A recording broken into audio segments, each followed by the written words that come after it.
നമസ്കാരം. പശ്ചിമേഷ്യയിലെ യുദ്ധം 17-ാം ദിവസം കടന്ന് മുമ്പോട്ട് പോവുകയാണ്.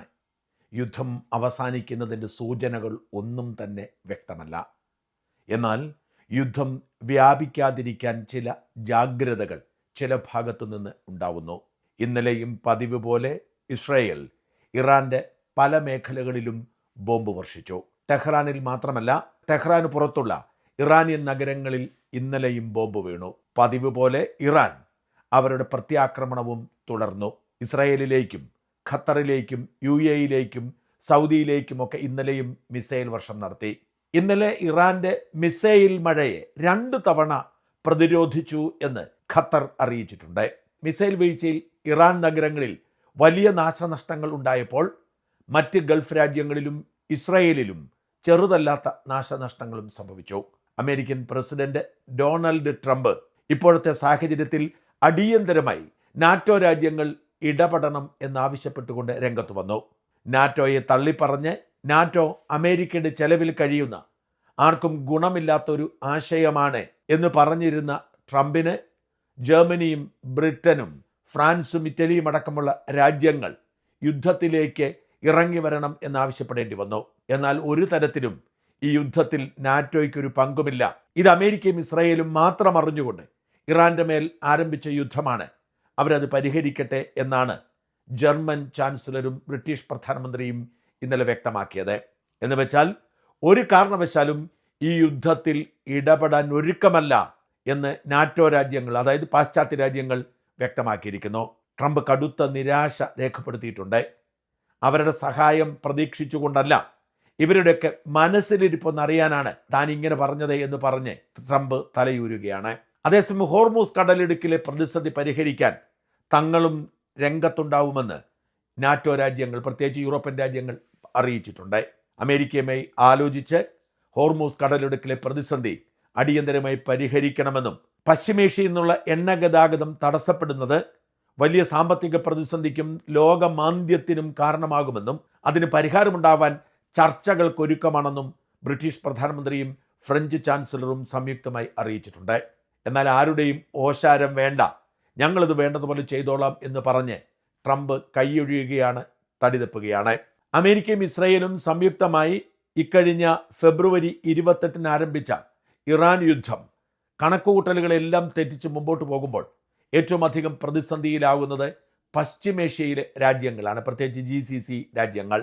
അമേരിക്കയിൽ അടക്കം എണ്ണവില കൂടി എന്നത് വാസ്തവമാണെങ്കിലും ഇന്ത്യയിൽ പാചകവാതക ദൗർലഭ്യം പ്രതിസന്ധി സൃഷ്ടിക്കുന്നു എന്നത് സത്യമാണെങ്കിലും ഇത് ഏറ്റവും ഗുരുതരമായി ബാധിച്ചിരിക്കുന്നത് GCC രാജ്യങ്ങളെയാണ്. എണ്ണ സമ്പത്തിലൂടെ കരുത്താർജിച്ച UAE-യും കുവൈറ്റും ബഹ്റൈനും ഖത്തറും ദോഹയും ഒക്കെ ആ എണ്ണ ഒരിടത്തേക്കും കൊടുത്തയക്കാൻ കഴിയാത്ത വിധത്തിൽ പ്രതിസന്ധി നേരിടുന്നു.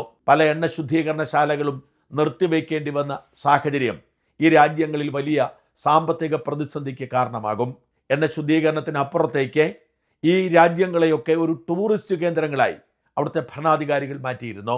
ഏറ്റവും അധികം ടൂറിസ്റ്റുകൾ ഇന്ന് ലോകത്ത് സഞ്ചരിക്കുന്നത് ദുബായിലേക്കും അബുദാബിയിലേക്കുമാണ്. അമേരിക്കയിൽ നിന്നും ഓസ്ട്രേലിയയിൽ നിന്നും യൂറോപ്യൻ രാജ്യങ്ങളിൽ നിന്നുമെല്ലാം ഓരോ ദിവസവും ലക്ഷക്കണക്കിന് ടൂറിസ്റ്റുകളാണ് ഈ അറബ് രാജ്യങ്ങളിലേക്ക് വന്നുകൊണ്ടിരുന്നത്.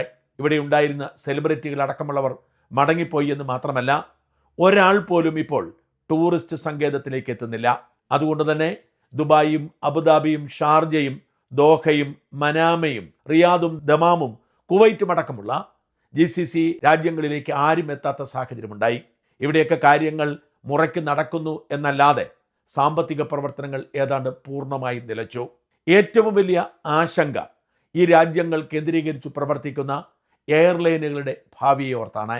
കേവലം എണ്ണയിൽ മാത്രം കേന്ദ്രീകരിച്ചു പ്രവർത്തിക്കാതെ ടൂറിസത്തിലേക്കും മറ്റ് സാമ്പത്തിക സംവിധാനങ്ങളിലേക്കും വ്യാപിപ്പിച്ച് സാമ്പത്തികമായി മുന്നേറിക്കൊണ്ടിരുന്ന ഈ രാജ്യങ്ങളിലെ ഏറ്റവും വലിയ ശക്തി ഇവിടങ്ങളിലെ എയർലൈനുകളായിരുന്നു. പാശ്ചാത്യ ലോകത്തെയും ഏഷ്യയും ഓസ്ട്രേലിയയും ബന്ധിപ്പിച്ചിരുന്നത് ഈ രാജ്യങ്ങളെ എയർലൈൻ തന്നെയായിരുന്നു. ഈ വിമാന കമ്പനികളാണ് വാസ്തവത്തിൽ എയർലൈൻ ഇൻഡസ്ട്രിയിൽ ഏറ്റവും അധികം ലാഭമുണ്ടാക്കിയത്.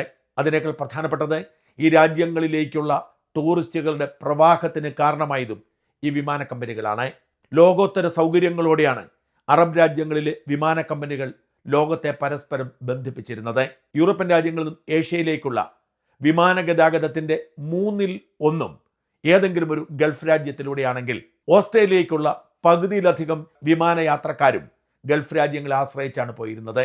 അമേരിക്കയെയും പാശ്ചാത്യ രാജ്യങ്ങളെയും ഓസ്ട്രേലിയയും ഏഷ്യയുമായി ബന്ധിപ്പിച്ചിരുന്ന പ്രധാന ഹബ്ബായി ഈ രാജ്യങ്ങളിലെ വിമാന കമ്പനികൾ മാറിയിരുന്നു. ചെറിയ രാജ്യമായ UAEയിലെ എമിറേറ്റ്സ് എന്ന വിമാന കമ്പനിയോളം സാമ്പത്തിക ലാഭം നേടിയ മറ്റൊരു വിമാന കമ്പനി ഇന്ന് ലോകത്തില്ല എന്ന് പറയേണ്ടിയിരിക്കുന്നു. ഏറ്റവും വലിയ വിമാന കമ്പനിയായി അത് വളർന്ന് പന്തലിച്ചുകൊണ്ടിരുന്നു. ലോകത്തെ ഒട്ടുമിക്ക രാജ്യങ്ങളിലേക്കും നേരിട്ട് എമിറേറ്റ്സ് സർവീസ് നടത്തുമായിരുന്നു. ഇന്ത്യയിലെ ഒട്ടുമിക്ക സിറ്റികളിലേക്കും എമിറേറ്റ്സിന് കണക്ഷൻ ഫ്ലൈറ്റ് ഉണ്ട്. ആ എമിറേറ്റ്സിനെ കൂടാതെ ദുബായ് സർക്കാർ നേരിട്ട് നടത്തുന്ന fly Dubai, Wizz Air, air Arabia തുടങ്ങിയവയൊക്കെ UAE എന്ന രാജ്യത്തെ വിമാന കമ്പനികളാണ്. ഇതിൽ എത്തിഹാദ് എന്ന വിമാന കമ്പനി എമിറേറ്റ്സിനോട് പോലും മത്സരിച്ച് ലോകത്തെ ഏറ്റവും പ്രധാനപ്പെട്ട വിമാന കമ്പനിയായി മാറുന്നു. ഖത്തർ സർക്കാരിൻ്റെ ഔദ്യോഗിക പതാകവാഹകരായ ഖത്തർ എയർവേസ് ആണ് മറ്റൊരു പ്രധാനപ്പെട്ട വിമാന കമ്പനി. എമിറേറ്റ്സിനോട് മത്സരിച്ചാണ് ഖത്തർ എയർവേസ് വളർന്നു പന്തലിക്കുന്നത്. ബഹ്റൈൻ ആസ്ഥാനമായി പ്രവർത്തിക്കുന്ന ഗൾഫ് എയർ, സൗദി അറേബ്യയിലെ സൗദിയ, ഫ്ലൈഡീൽ, റിയാദ് എയർ, കുവൈറ്റിന്റെ കുവൈറ്റ് എയർലൈൻസ് എന്നിവയെല്ലാം ഗൾഫ് രാജ്യങ്ങളുടെ ഉടമസ്ഥാവകാശത്തുള്ള വിമാന കമ്പനികളാണ്. ഈ രാജ്യങ്ങൾ വഴി ഏതാണ്ട് 27-30 കോടി ജനങ്ങളാണ് ഓരോ വർഷവും പറക്കുന്നത്. ഈ വിമാനത്താവളങ്ങളെല്ലാം ഏതാണ്ട് അടഞ്ഞു കിടക്കുന്നു. ഈ വിമാന കമ്പനികളുടെ എല്ലാം ഓപ്പറേഷൻസ് 30-40% ചുരുങ്ങിയിരിക്കുന്നു. 17 ദിവസമായി നോർക്കണം ഈ സാഹചര്യം രൂപപ്പെട്ടിട്ട്. ഈ വിമാന കമ്പനികൾക്കൊക്കെ ഉണ്ടാവുന്ന നഷ്ടം ശതകോടികളുടേതാണ്. കോവിഡ് സാഹചര്യത്തിലുണ്ടായ അതേ പ്രതിസന്ധിയെ വീണ്ടും ഇവർ നേരിടുന്നു. വിമാന യാത്രാ സുരക്ഷ, വിമാന ഇന്ധനത്തിൻ്റെ ചെലവ് കൂടിയത് വഴി വിമാന ചെലവിലുണ്ടായ വർധനവ് തുടങ്ങിയവയെല്ലാം പ്രതിസന്ധി സൃഷ്ടിക്കുന്നു. ഇത് ഇങ്ങനെ നീണ്ടുപോയാൽ ഗൾഫ് കേന്ദ്രീകരിച്ച് പ്രവർത്തിക്കുന്ന വിമാന കമ്പനികളൊക്കെ വലിയ തകർച്ചയുടെ വക്കിലേക്ക് നീങ്ങും. മറ്റ് വിമാന കമ്പനികൾ ഗൾഫ് റൂട്ട് വിട്ട് പുതിയ റൂട്ടുകളിലൂടെ നിരക്ക് കൂട്ടി യാത്ര ചെയ്യുമ്പോൾ ഈ വിമാന കമ്പനികൾക്ക് ആർക്കും അനങ്ങാൻ കഴിയാത്ത സാഹചര്യമാണ്. എമിറേറ്റ്സും ഖത്തർ എയർവേസും ഗൾഫ് എയറും എത്തിഹാദും ഒക്കെ പൂട്ടിപ്പോകുന്ന സാഹചര്യമാണ് ഇപ്പോൾ രൂപപ്പെട്ടു വരുന്നത്. റഷ്യയും യുക്രൈനും തമ്മിലുള്ള യുദ്ധം പോലെ ഗൾഫ് യുദ്ധം ഇങ്ങനെ നീണ്ടുപോയാൽ ഈ വിമാന കമ്പനികളൊക്കെ പൂട്ടിക്കെട്ടേണ്ടി വരും. ജീവനക്കാരെ പലരെയും ഇവർ പിരിച്ചുവിട്ടു തുടങ്ങി. ഉള്ള ജീവനക്കാരുടെ ശമ്പളം മുടങ്ങാൻ തുടങ്ങിയിരിക്കുന്നു. ഇങ്ങനെ എത്ര കാലം മുമ്പോട്ട് പോകാൻ കഴിയുമെന്ന ചോദ്യം പ്രസക്തമാകുന്നു. ഈ രാജ്യങ്ങളുടെ എല്ലാം സാമ്പത്തിക സുസ്ഥിരതയെ ബാധിക്കുന്ന തരത്തിലേക്ക് വിഷയം നീളാനുള്ള സാധ്യത ശക്തിപ്പെടുകയാണ്. എത്രയും വേഗം ഇത് അവസാനിപ്പിച്ചില്ലെങ്കിൽ ലോകം നേരിടാൻ പോകുന്നത് വമ്പൻ പ്രതിസന്ധിയാവും. ബൈജു സ്വാമി എഴുതിയത് കൂടി കേൾക്കുക. ബൈജു സ്വാമി കഴിഞ്ഞ ദിവസം എഴുതിയത് പ്രസക്തമായ വിഷയമാണ്. ബൈജു പറഞ്ഞതുപോലെ ഈ വീക്കെൻഡിലും യുദ്ധം അവസാനിച്ചിട്ടില്ല എന്നത് ഖേദകരമാണ്.